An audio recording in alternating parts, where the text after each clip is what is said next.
बसौदा की कथा तो स्टार्ट करते हैं बिना कोई देरी के।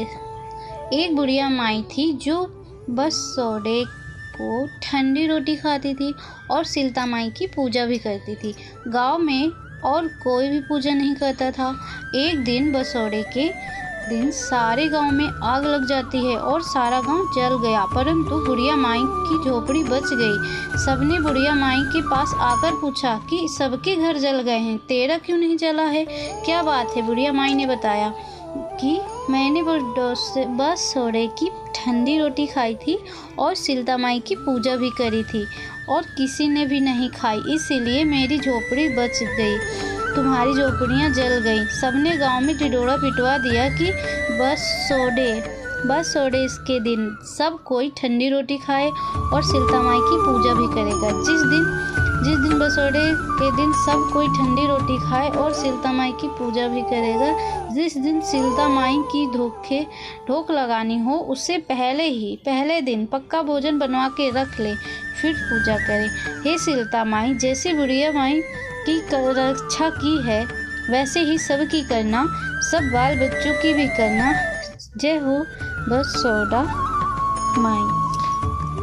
आंवली नमी की कथा स्टार्ट करते हैं। एक राजा था जो रोज 1.25 मन आंवले का दान करता था और बाद में खाना खाता था। एक दिन उसके बेटे बहुओं ने सोचा कि राजा रोज इतने आंवले का दान करेंगे तो सारा धन खत्म हो जाएगा, इसीलिए इनका दान बंद करवाना पड़ेगा। फिर पुत्र आया और राजा से बोला कि आप तो सारा धन लुटा देंगे, इसीलिए आप आंवले का दान बंद कर दो।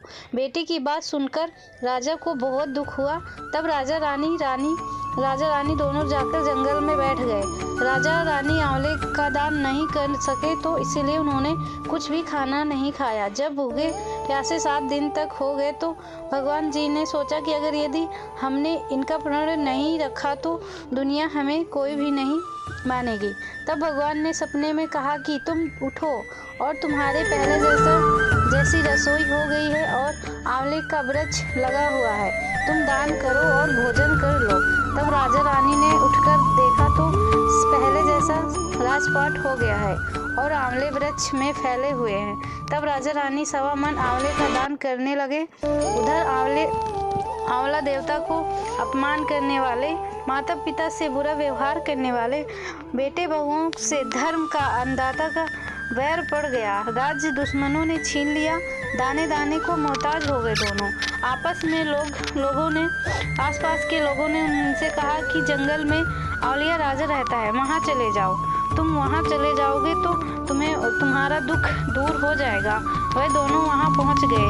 वहाँ पर रानी अपने बेटे और बहुओं को देखकर पहचान गई और उनके पति से बोली, अपने पति से कहने लगी कि इन लोगों को काम पे रख लेते हैं और ज़्यादा मजदूरी दे देंगे। एक दिन रानी ने अपने बहू को बुलाकर कहा कि मेरा सिर धोकर नहला दो। बहू सिर धोने लगी तो आँखों में से पानी निकलने लगा। रानी के पीठ पर गिर पड़ा तो रानी बोली कि पीठ में आंसू क्यों गिरा रही हो, मुझे बताओ क्या हुआ।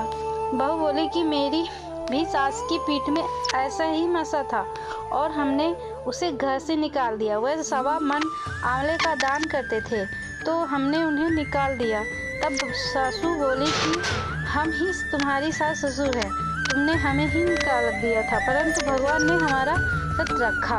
हे भगवान, जैसा राजा रानी का सत रखा वैसा सबका रखना, कहते सुनते सारे परिवार की सत्ता रखना। जय आंवली माता।